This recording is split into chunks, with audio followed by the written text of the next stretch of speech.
Hello. Wayne Roach, my name is.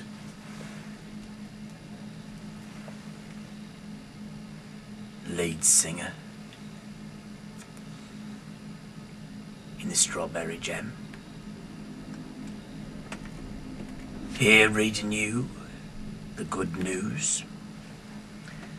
And I just came from a rock concert, one that I was singing in.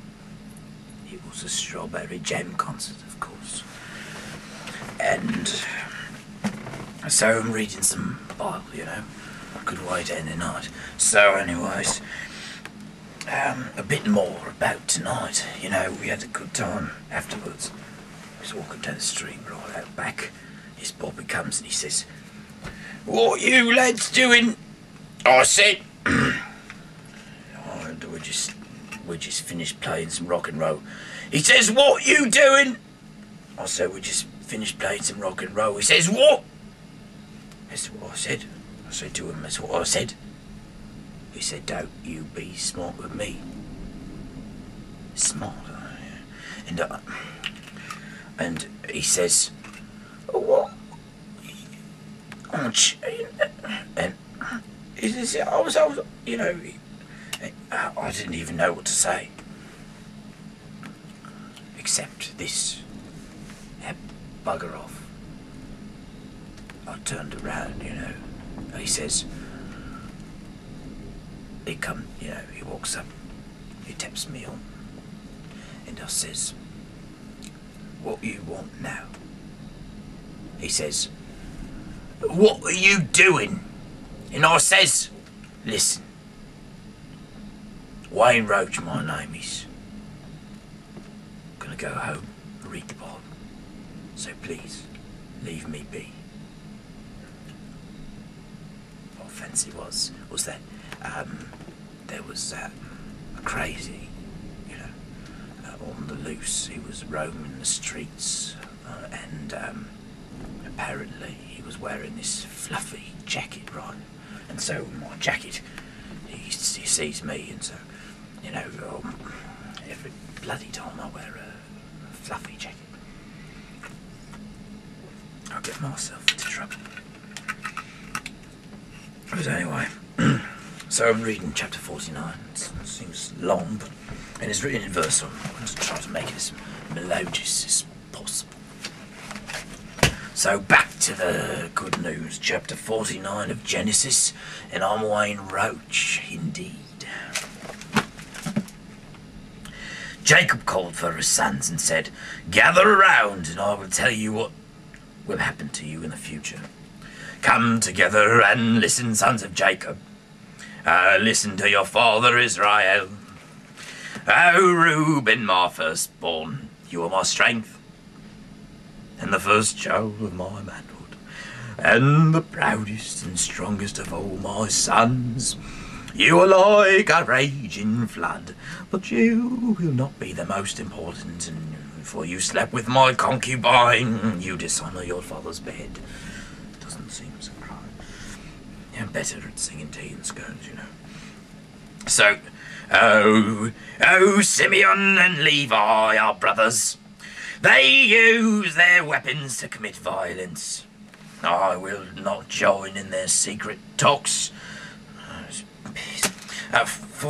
nor will I take part in their meetings, for they killed men in anger and they crippled bulls for sport. Accursed be on their anger, because it is so fierce, and on their fury, because it is so cruel. I'm not going to sing it. I'm not a peace thing, you know. I will scatter them throughout the land of Israel, and I will disperse them among its people. So Judah, your brothers, will praise you.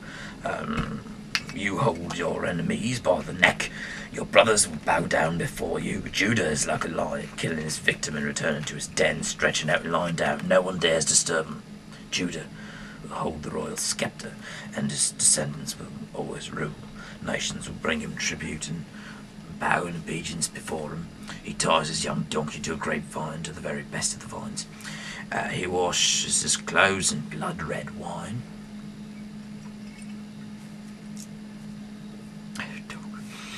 And his eyes are bloodshot from drinking wine, his teeth white from drinking milk. No, that's great. I'm sorry. Zebulun will live beside the sea, you know. His shore will be a haven for ships. His territory will reach as far as Sidon. Issachar is no better than a donkey that lies stretched out between its saddlebags, and he sees that the resting place is good. Good indeed. And that the land is delightful. That's what John was saying. It's delightful. That's what he says. He's a crap. Yeah, everything's bloody delightful to John. So he bends his back to carry the load and is forced to work as a slave. Dan would be a ruler for his people. They will be like the other tribes in Israel. Dan will be a snake at the side of the road, a poisonous snake beside the path that strikes at the horse's heel, so that the rider is thrown off backward. I wait for your deliverance, Lord.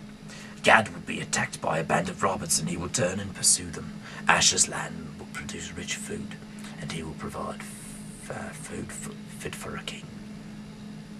Naphtali is a deer that runs free, who bears lovely fawns.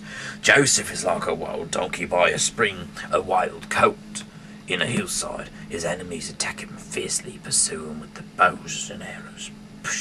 And his bows remain steady, and his arms are made strong, and by the power of the mighty God of Jacob, by the shepherds and the protector of Israel.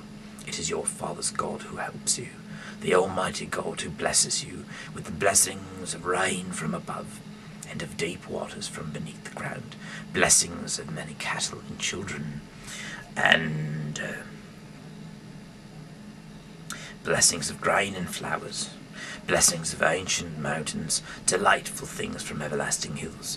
May these blessings rest on the head of Joseph, on the brow of the one set apart from his brothers. Benjamin is like a vicious wolf. Morning and evening he kills and devours. These are the 12 tribes of Israel, and this is what the father said as he spoke. A suitable word fell of each son.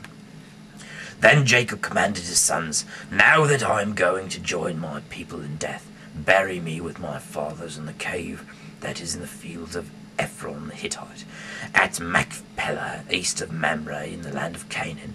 Abraham bought this grave and field from the Ephron for a burial ground, and that is where they buried Abraham and his wife Sarah.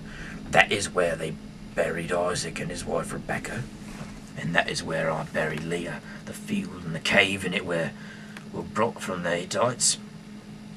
Buried me there. When Jacob had finished giving instructions to his sons, he lay back down and he died. I'm Wayne Roach. You're watching Wayne Roach Reads the Bible. That was Genesis chapter 49. Good night and God bless.